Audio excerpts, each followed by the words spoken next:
It's the story of the Little Princess! Please make sure your cell phones are silent. And if you would like to take the photo of our lovely cast, please make sure your flash is off. And remember, enjoy the show! And with that, let's put our hands together and give a huge warm welcome to our cast as they present the Little Princess.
Stretch them and stroke them into wonderful stories.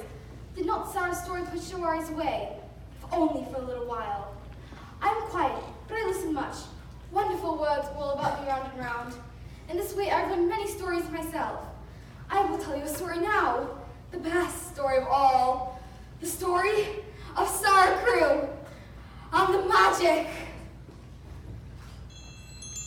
The real start of Sara's story does not begin in Attic, but in India. Her father was an officer in the British Army. Her mother died when Sara was small. Sara has a a deep love for her father. All English girls from India go to boarding schools back in England. Captain Crew put up partying with Sara for as long as possible, but eventually, even he had to agree that Sara must go back to London to get a good education. A voyage across the ocean is the second step in Sara's saga. It should have been a wonderful journey, but to Sara, the strong ship was but a prison. I will never forget India. I will never forget India. And she never did.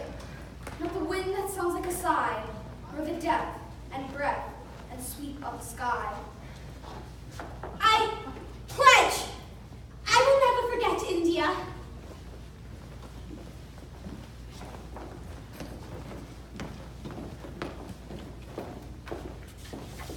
There she is, Captain Crew's daughter. Such a strange girl.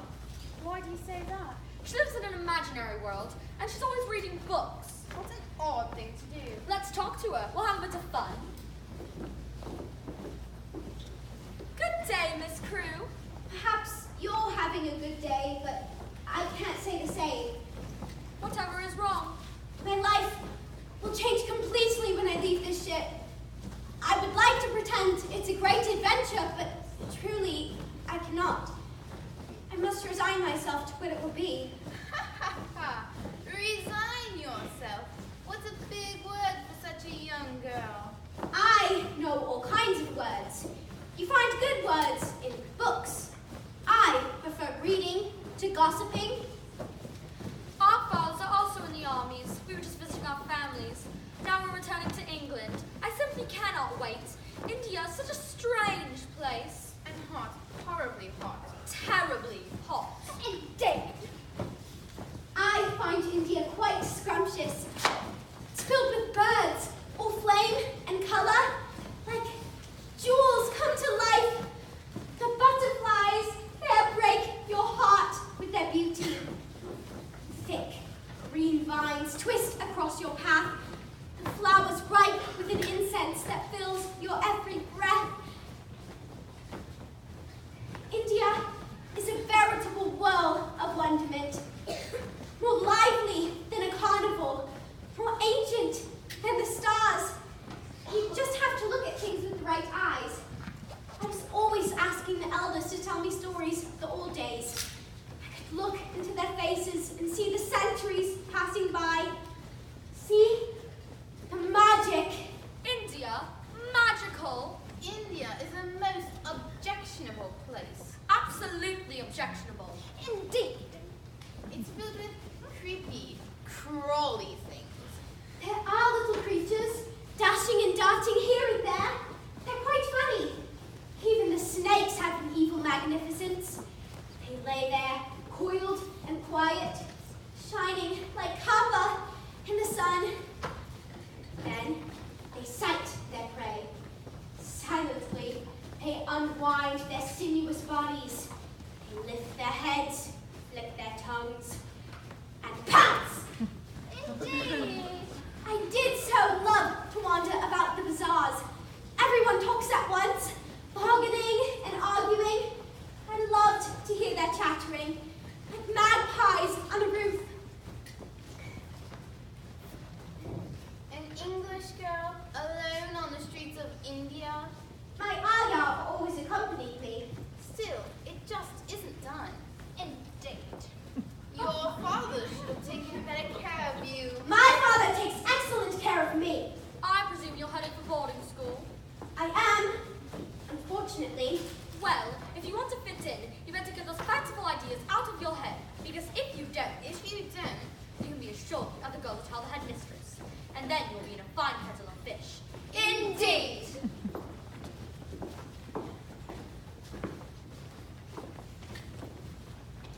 Papa! Do you think I'm odd? I think you're the smartest girl in the world. You're my clever little princess, and you always will be. I know I'm English, but I'm a part of India too. I sometimes feel as though I'm a part of every living thing. As if I've been anointed to share my stories with the world. And I sometimes feel like my little princess is a mysterious creature, who has emerged from some deep recess of the earth to stay with me a bit, to fill my life with joy. Those girls said something to hurt you, didn't they? Just remember, sometimes people who aren't as smart as you, people with no imagination, they're jealous of you. You must ignore them. I shall pretend them away. I shall send them straight to the dungeon. Excellent idea. And I'll send you dozens of books, cartons of books, so you keep reading and learning and telling your stories. But you must promise me you won't keep your nose stuck in a book all the time. Sara Crewe makes a solemn vow to not keep her head stuck in a book. I can't ask for more than that.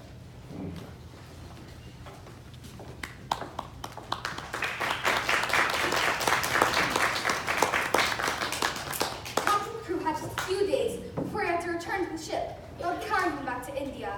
He spent his time buying presents for Sara.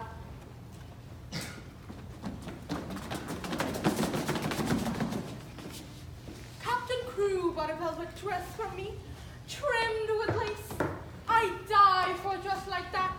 I surely would. Captain Crewe bought lovely leather gloves for me, with the real pearl buttons and so many silk stockings. Captain Crewe bought hats for me, trimmed with oh so many feathers. Captain Crewe said they just come from India. I wonder, what if the girl is really the daughter of an Indian Raja? Of a princess? Of course she isn't. Of course not. On the other hand, Just maybe. she surely was dressed like a princess, and she spoke so well, and her manners were so elegant. Maybe they're trying to keep her undercover. From who? The villain who's after her. She's just like the girl from my mystery novel. We must promise never to betray her. Just think of it, a princess walking on our very streets, into our very shops. It's almost magical.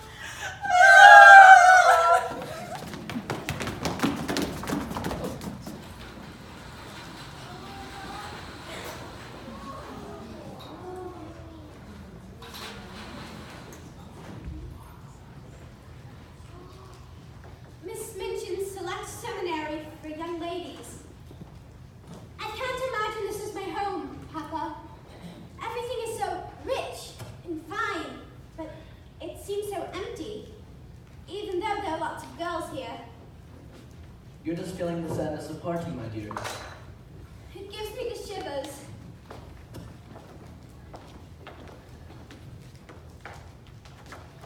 I hope the people aren't as cold as the room. The cold seemed to seep out from the very walls, snake in from the windows, and spiral through the air. You, of course, are Captain Crewe. And you must be dear little Sara. And you must be dear. Little Sara. So many parcels have been arriving. Your daughter has her own suite, the biggest in the seminary. We've even got cotton pony. I want my daughter to lack for nothing. I can tell just by looking at her that Sara is a very special little girl. A very special little girl. What are you doing here? I don't remember sending for you. We just wanted to welcome dear little Sara. An excellent idea, Lavinia. If you'll come this way, Captain Crewe, we shall make the rest of the arrangements for Sara's stay. I think I shall put Sara at the head of the line so you can go to churches or museums. She shall make an excellent representation of our school.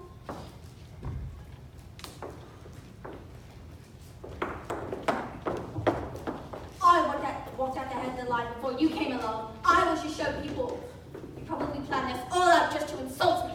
I don't even know what to show people is. You'll go to Teas and Legends. Miss Minchin thinks if we show people's impressive now, more people send their daughters to us. Sara is such a special girl, such a fascinating girl. Sara is so special and so rich, she probably won't have any time about us. She'll probably just go spotting about, her nose in the air. Oh my God. Do you think our special little Sara puts on airs? I think she seems nice. I will put both your braids in an inkwell if you don't take that back. I can't, it's the truth.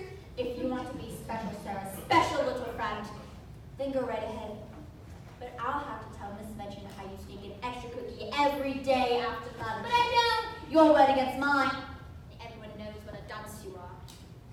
I've wasted enough time on special Sara. Come, girls. I said, come, girls.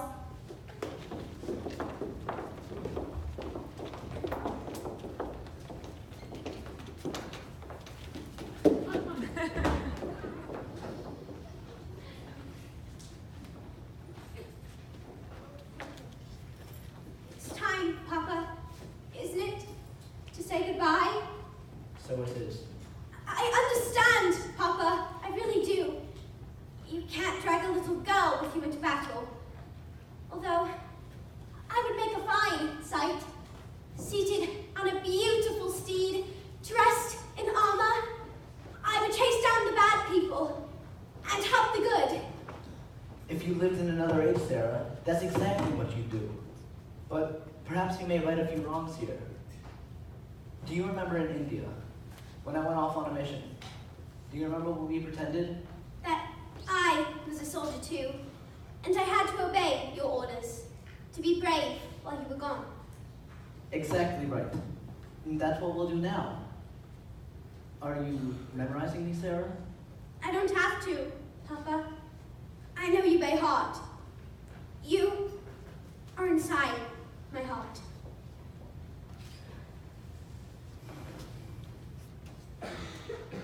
When I walk out that door, I want you to stay as you are.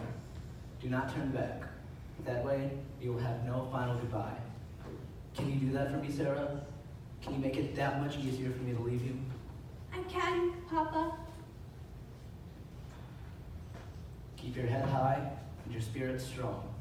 And remember, you are my little princess, now and forever.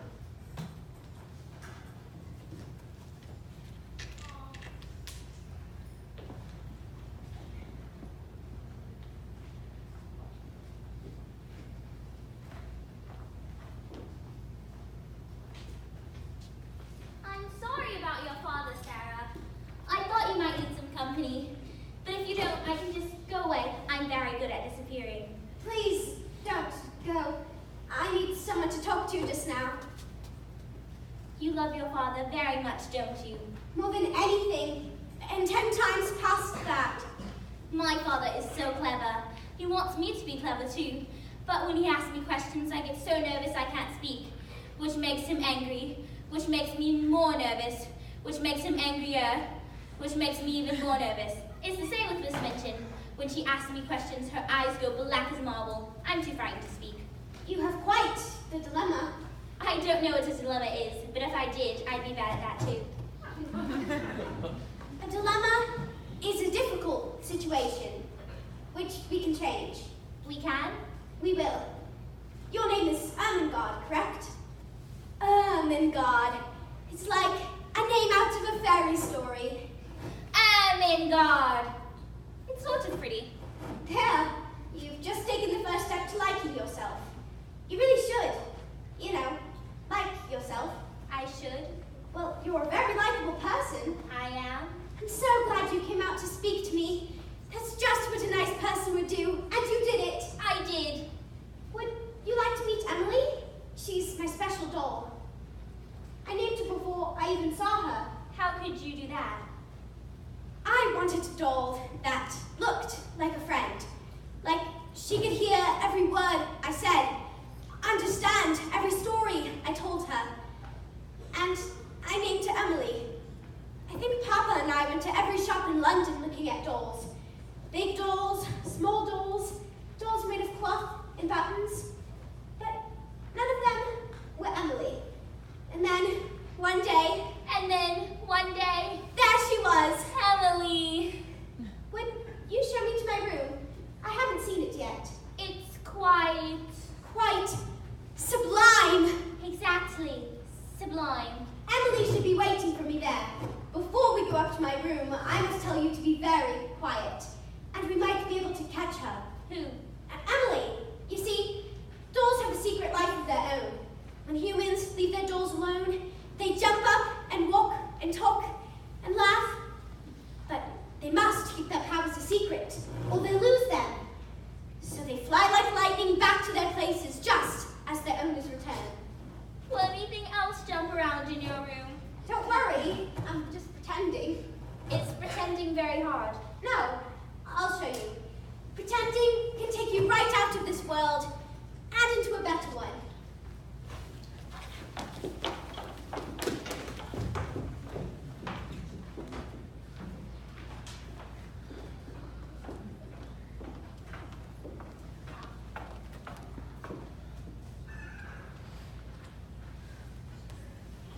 Emily was too quick again.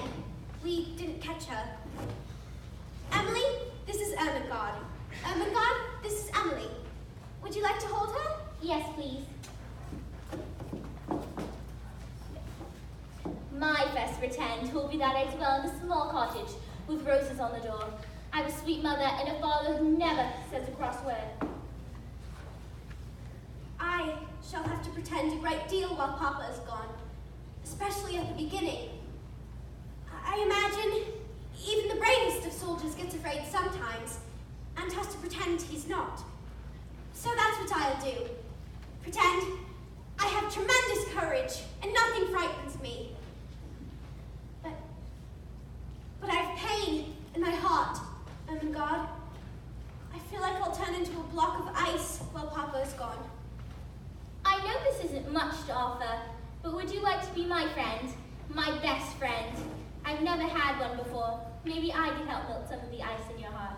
What a kind thought, Ermengarde. I deem you my extra special best friend.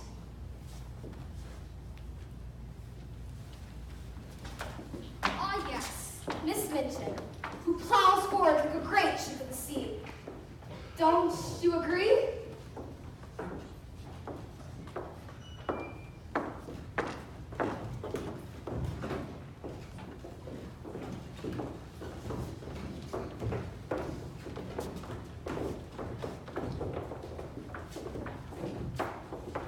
Good morning, girls.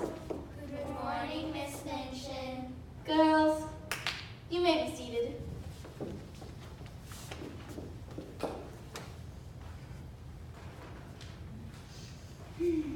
Thunderhead.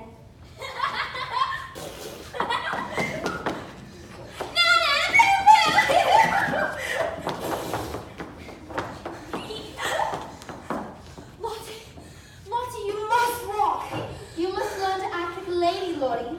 And you, Amelia, must learn to keep this child under control. Yes, sister. I'm sorry, sister. And sit down. You're quite distracting hovering like that.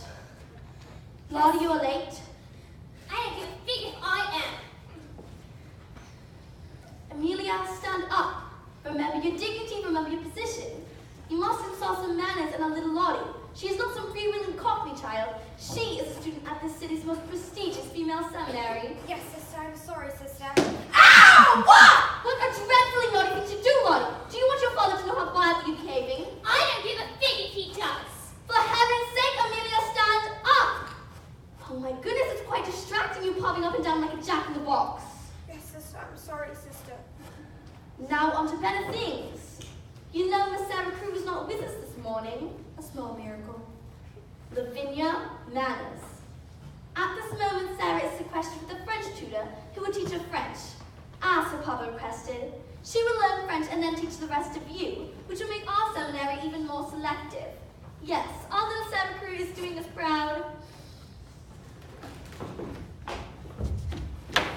Madame Minchin. Which one? Me, of course. No one ever asked for you. And stand up! Madame Minchin, I really must ask you not to waste my time again. I beg your pardon, sir. Why did you play this silly trick? Engaging me as a tutor to a girl who speaks French like a native? I'm not used to being duped. I'll make sure this story went its way up and down and in around and all around the city. How dare you! Pretending you need a tutor. But I didn't. I tried to tell you. She tried to tell you, sister, that she speaks excellent French. But when you wouldn't listen, she told me to tell you, and then I couldn't get your attention, and you said I was blathering or something. And then also before showed up, and it was too late for everything and for everything. You did this especially to make a fool of me, and you got my sister to go along with it. Miss Amelia is guilty of nothing, nor am I. You both tried to make a fool of me. My papa only asked you to engage the tutor so I could have someone to speak French with. I so enjoy it, and Papa enjoys pleasing me. So, all this, making me look either stupid or mean or both, putting our school's reputation on the block, all of this revolves around you being happy. Does your father think the whole world revolves around little Miss Sara Crew? My father does not think that. I think Captain Crew just loves his daughter very much. And I think you're becoming quite an out-of-brain knitting sister. Class dismissed. I'm far too upset to teach today.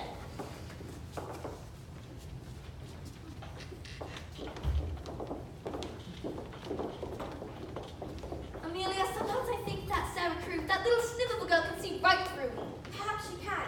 She knows quite more than the others. I think she's quite wise. Nonsense! What to do, what to do? Shall I punish her? No, her father dotes on her. If she's unhappy, he'll take her elsewhere. And his money. Please keep the girls orderly today. I have some thinking to do. I'll try, sister. That's all I can ask.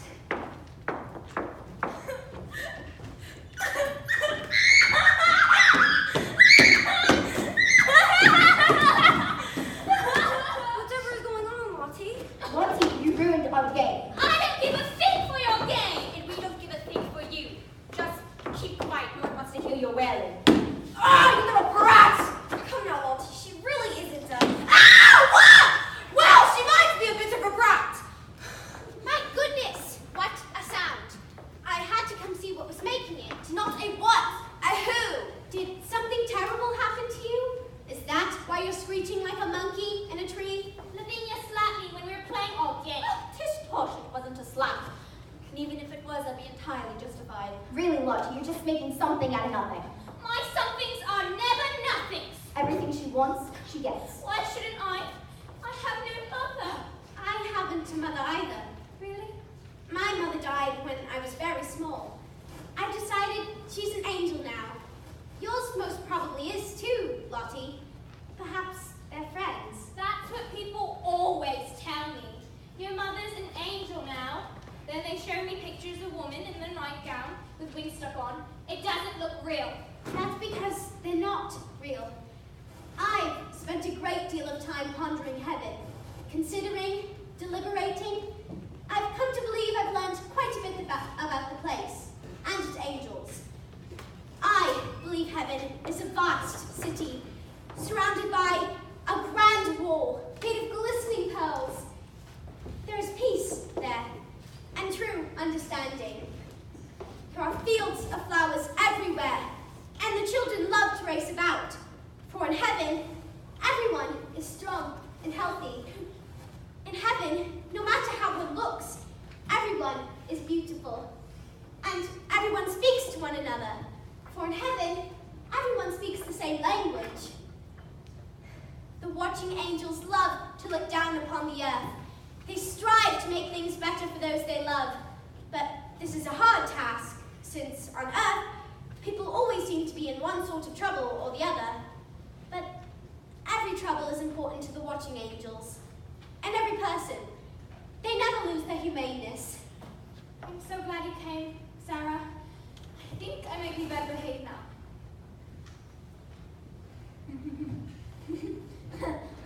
Poppycock! Sarah doesn't know anything about heaven any more than the man in the moon. Hush up, Lavinia. That was the most wonderful story I've ever heard about heaven. And it's made Lottie feel better. Are we having pretend time again?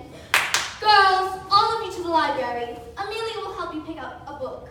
Not fairy tales. All of you will read one chapter, and you will read two. Come along, girls. Shall I walk at the head of the line? I suppose. Sarah, I think I will learn new things while you're here. It's true, Sarah, about pretending. When I listen to you, I forget how I get bossed about and called names. You take me out of this world and into another one where I'm quite scintillating. I'm starting to learn new words too. Hello.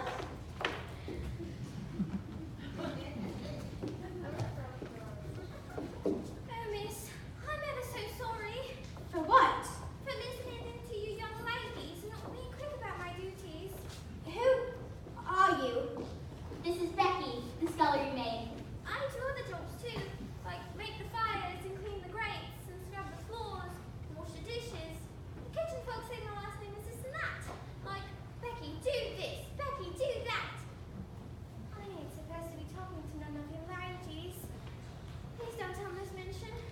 Never. I'm a bit like you, Miss Sarah. Oh, I don't mean I'm a lady, but my mama's gone too. I surely liked a story. I'd like to think my mama's in heaven too. I know she is. What is Becky doing here? I asked her to stay a bit, so we could talk. Oh, did you, Sarah? How very nice of you, but Becky has strict orders about her behavior. She's not to mingle with any of the other students. But she didn't. I made her talk. Becky, go take your broom and sweep the kitchen. I know you're new here, Sarah, and things are more relaxed in India. You probably spoke to your servants, but things are different here. Here, Becky is to keep in her place and out of sight. Is that understood? Yes, Miss Minchin.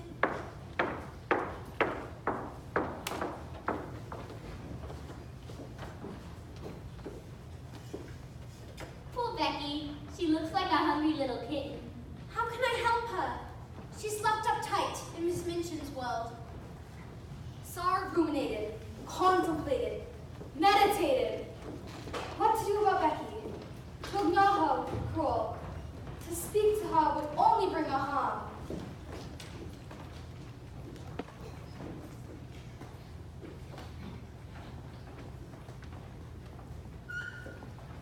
And then fate, as it often does, stepped in.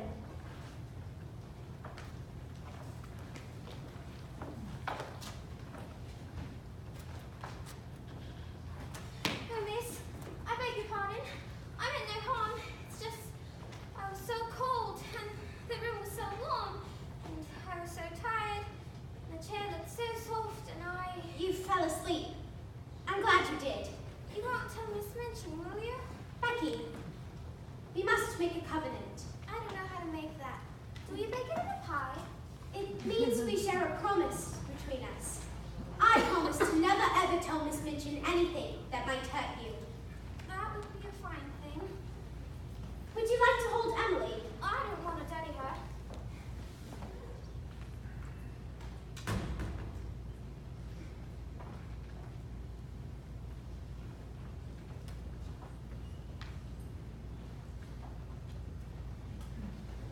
There. Becky, this is Emily. Emily, this is Becky. I'm sure you two shall be very good friends. But she ain't. I mean, she ain't a real person. Is she? No, but sometimes I pretend she is. It takes away some of the loneliness. You, miss. Lonely? How could you be lonely or sad?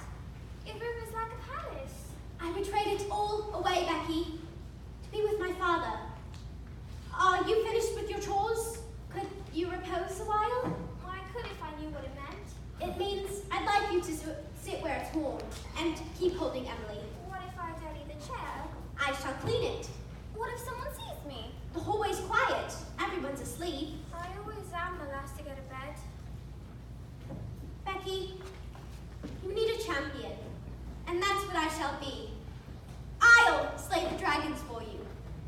I shall be King Arthur, or Lancelot, or a brave princess. Your words are so beautiful, miss, but I can't make head nor tails of them. Becky, you need someone to make your life better. I see you sometimes, hiding here and there while I'm spinning a tale, sweeping ever so slowly to listen to the end. I sometimes pretend myself, miss. I pretend that I live in a warm house with two lovely parents. I toast my feet by the fire every night, and I get to take a bath once a week. My clothes are all silky and smooth, and my mum smells like flowers. She brushes my hair every night, 100 times. I know it's a sorely silly thing to think, with coal dust on my face and these patched up clothes. Oh no, Becky. It's quite wonderful. Every night you shall come here, like now, have a bit of dessert, listen to a story, and get some sleep wrapped in a warm blanket. You and I are really just the same. Girls who have lost their families. You are my champion, Miss Sarah.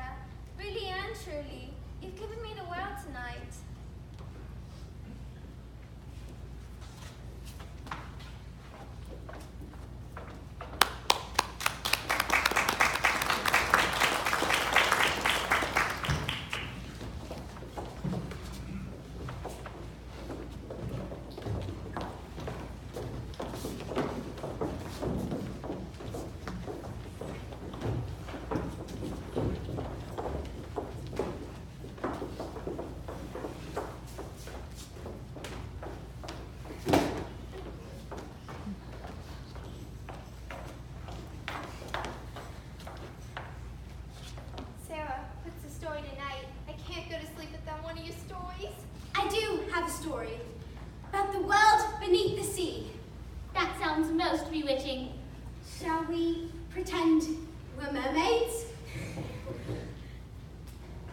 Close your eyes. Imagine your long, lovely green tails. All about you is hazy blue light, filled with striped fish and spotted fish, fish that give off a golden glow. The grasses wave so gently, it seems they're dancing. The mermaids chase one another through undersea grottos. They churn the water into a froth. You have long, shining hair. All mermaids have long, shining hair. They love to comb their hair until it looks like silk against their velvety skin. All mermaids can sing like a heavenly choir. They often perch upon a rock, comb out their hair, and sing their siren songs. One day, as the mermaids were perched upon a great rock, they sighted a pirate ship. The mermaids knew pirates were mean and devious. All but one mermaid slipped back into the water. The mermaid had long been curious about the pirates and their flag with the skull and crossbones. She started to sing, enticing them to come closer. One of the crew grabbed the captain's spyglass. Look there, just there. 'Tis a mermaid. If we capture her, she'll fetch £1,000 from folks just wanting to look upon her. Pirate ship lowered its lifeboat. Some of the crew grabbed a giant net. They were so close, the mermaid could make out their sinister faces. She swam swiftly under the water, but not fast enough. She became trapped in the net. She called out to the other mermaids for help. What are you doing here? I don't believe my mother would like me sitting next to a servant girl, listening to the same words I am. I know my mother wouldn't mind in the least. Your mother is dead. That was quite cruel of you, Lavinia. Becky, you may remain. Let's go on with the story. Would you like to go to faraway places, Miss Amelia? I think I should. I know I would. I would love to have a great adventure. And if I listened to Sara and let her pretend, I could go any place I want. And maybe someday, go for real. Goodness, I finished that speech without sputtering. Or stuttering? Nor getting red in the face. The truth is, Sarah's pretends are her gift to us. Believing that all of us have a story, and all of our stories are important. Madame Mermaid. I must admit, when I'm telling my stories, I sometimes forget where I am. I actually see and feel like I dwell with the pharaohs in ancient Egypt. Or perhaps I'm a centurion in the Roman army. Their stories seem more real to me than the school, or the city, or anything. It makes me feel like I'm part of everyone's world. What an amazing thought, a magical thought. How shall we end the story? Don't you know? I know one end, but there's always more than one end to a story. So, is the mermaid forever trapped in the pirate's net? Surely her mermaid sisters will come to her rescue. I can see it all. Green tails flashing, long hair swinging, mermaids whirling through the water. But perhaps the pirates summon more men. Evil men with rings in their ears and swords in their belts. And maybe one has a patch on his eye and a parrot on his shoulder. They try to throw a net over all the mermaids. And then an octopus comes along. He wraps his long arms around the pirate's ship, drags them to the bottom of the sea. The mermaid is free and all of us sisters start singing again. That's wonderful, Miss Amelia. It was quite good, wasn't it? What is Becky doing here? I gave her permission to stay. Oh, did you? How very nice of you. Becky, you will leave at once. Amelia, you were supposed to bring Sara to me, but apparently you got as carried away as the rest of them. You forgot your orders as usual. I don't forget things nearly as often, sister. I didn't get carried away. I knew Sara's stories were pure gobbledygook. Sara, you have entertained us with your pretense for far long enough. Now I have a story to tell you. Your father has written me about a new partnership, and there will be a letter coming for you too, soon. In this letter, it told me that your father has been approached by one of his friends from boarding school days hardship. Pardon what? It is rude for you to interrupt Lottie, Sparrow's Lottie. We know you don't give a fig for being rude. I don't give a fig that you know I don't give a fig. Captain Crew's partner has recently bought a tract of land, which half of now belongs to Captain Crew. And on this tract of land, they have discovered diamond mines. Come this way, Sarah. We shall make the arrangements for your upcoming birthday. Your father wants you to have the grandest of celebrations. Sarah's father will be rich as a king now, which means Sarah really will be our little princess. Think of the brave miners with their picks, traversing through the tunnels and labyrinths, down, down, to the depths of the earth to find the jeweled chambers. It's like something from the Arabian Nights. I think it's all piffle. Maybe Sarah and I will have a diamond mine all to ourselves. And me too. I won't be left out. You never are, though. Will you try? Do you think Sarah will have any time for you now, Emigard? Of course she will. Tommy rot. She'll be so busy with her balls and banquets and parties and concerts and luncheons. She won't have any time for us while we sit here with that dusty old books. Do that again, Lavinia, and I'll pull out all your hair and you'll be bald. I love Sarah's stories, and I love her too. She's ever so sweet to me, and she always will be. She's ever so nice to everybody. But once she's wearing diamonds from head to toe, she'll change. You'll see.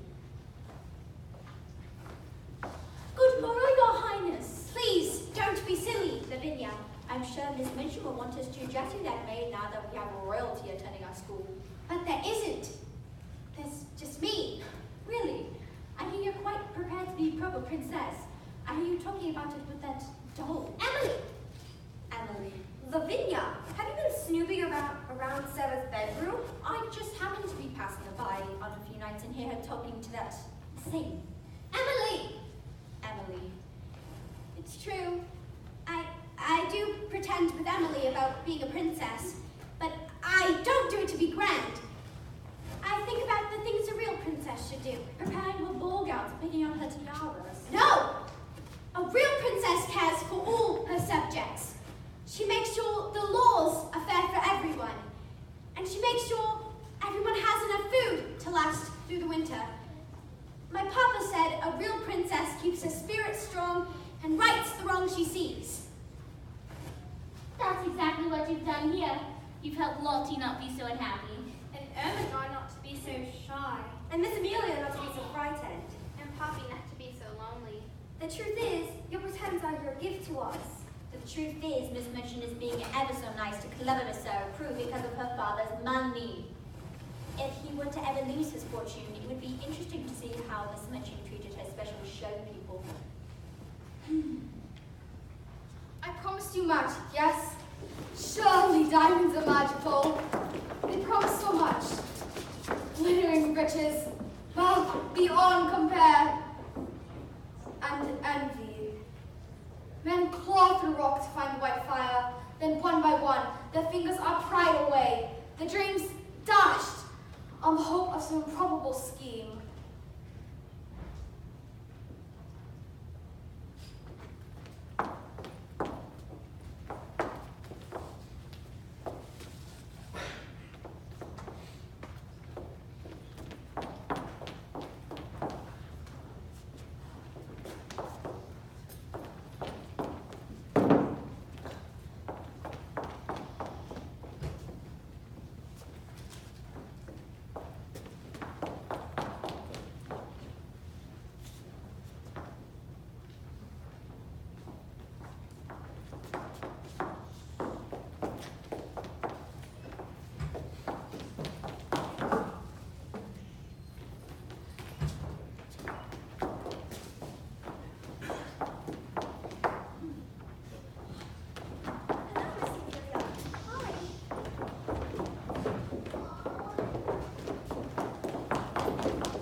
like the guest?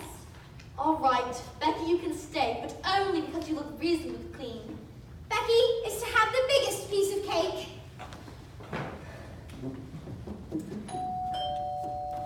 Please keep the girls under control. Yes, sister. Oh my God, light the candles.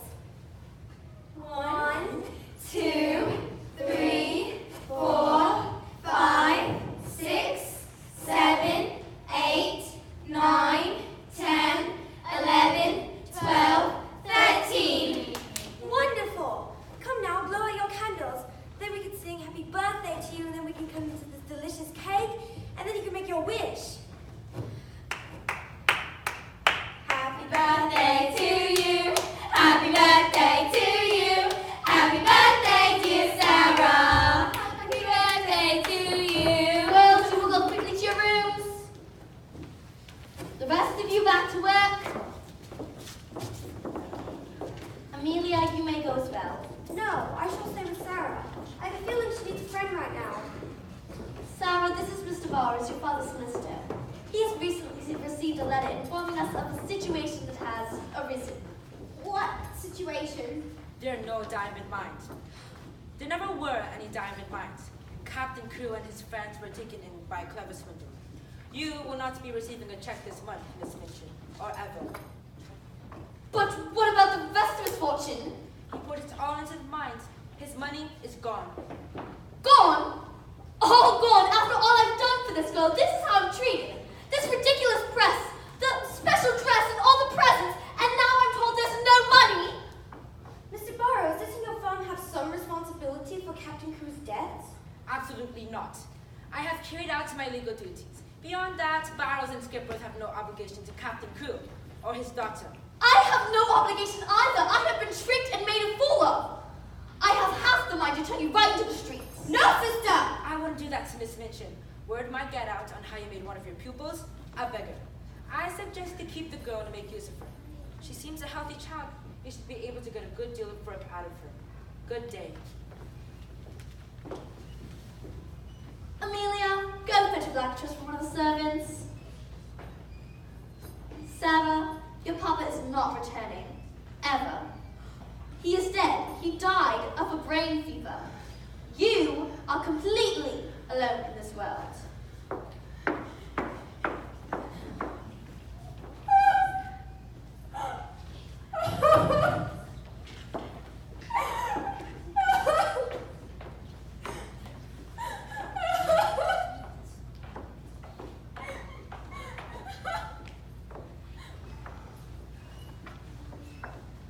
So we've come full circle, you and I.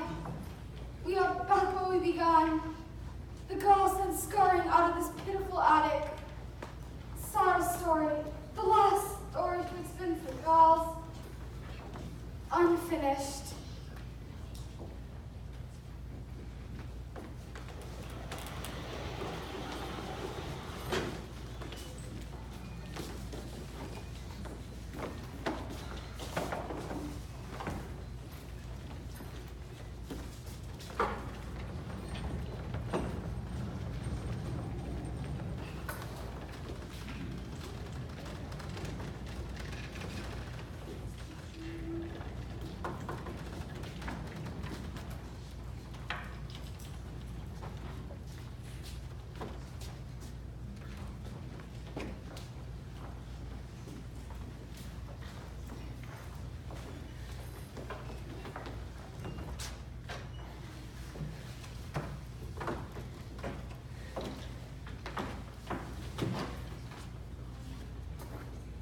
It's easy to be nice to people, Emily, when everything is handed to you. But when everything is taken away, that's the challenge. We've been snatched from the soft world we dwelt in and thrown into a desperate prison. All that I know is gone. You've got me, Miss Sarah, for always. So I do. Thank you, Becky, for reminding me. I shouldn't have snuck back, and I know it. But I was hoping you'd tell me how the story turned out. You know, the one with the princess, the prince, the The King and the Tiger? I'm not so good at telling stories anymore, Becky. You shall have to finish it for yourself. I'm not sorry about your paw, Miss Sarah. I am. But I know the real you is underneath all that sadness. She will come back. She has to. She's the best part of my life, too. I was going to give this to you on your birthday, but things did get muddled that day. See? It's a pincushion. Miss Amelia, she gave me the flannel. She gave me the pins, too, and helped me spell out happy birthday with them. It's quite wonderful. It'd just be a trifle, miss. No, it is a gift beyond compare. You made it with your own 2 hands. That I did, though my hands ain't pretty to look at. Your hands are like mine. We work hard, and that is an honorable thing. We've come back, Sarah. We had to. Even though Miss Minchin told us we couldn't even look at you. We can't even breathe the same air as you. I don't care. I'm not going to lose the things you gave me, the courage, the strength to stand up for myself. Miss Minchin told the servants that you were a brat, with your nose stuck in the air, and to give you the hardest work. We've heard the rumors that you can't even sit at the servants' table. It's all true. Miss Sarah's just a pinch of dirt underneath a gentleman's boot. Surely it pretends Miss help. I have few words to say now, Lottie. They seem to grow faint, and fainter still. My only pretend now is to make it through another day. You have a lovely window, Sarah. You're so close to the stars. It's as if you could pull them all down. Not all of them. Just one. Just one special star. Papa's star. Sometimes people poke their heads out through the attic windows. It's quite funny to see them pop up like puppets. My favorite is the large family. How big are they? They're not big. There's just so many of them. I've counted the parents and 8 children so far. You live in a nest, Sarah, with the birds in the trees. That could be your pretend. I'm not in a nest, but locked away in a prison. I know. I'm in the Bastille. Is that a place? It's a prison, a famous prison. Let me help you tell the story, Sarah. The French Revolution is rising and roaring all around us. The common folk have thrown the nobility into the Bastille. As wealthy as you were, Sarah, you treated your servants right. But still, you were tossed into this dreadful cell. Becky's with you. I'm gonna pretend. You both are countesses, clever and beautiful. All heroines are beautiful. Ermengarde and I smuggle food to you and bring you warm clothes. So we're heroines too. And beautiful? Of course. I like being happy and beautiful with you, Miss Sarah, but I just don't feel right being your equal like. To be a servant, miss, that's all I ask. All right then. You will be my handmaiden. You will brush my hair and care for my tools. Hold fast to our story, Sarah, the way you held on to your other pretends, like being a soldier. Your fortunes may be bad now, but they will soon change.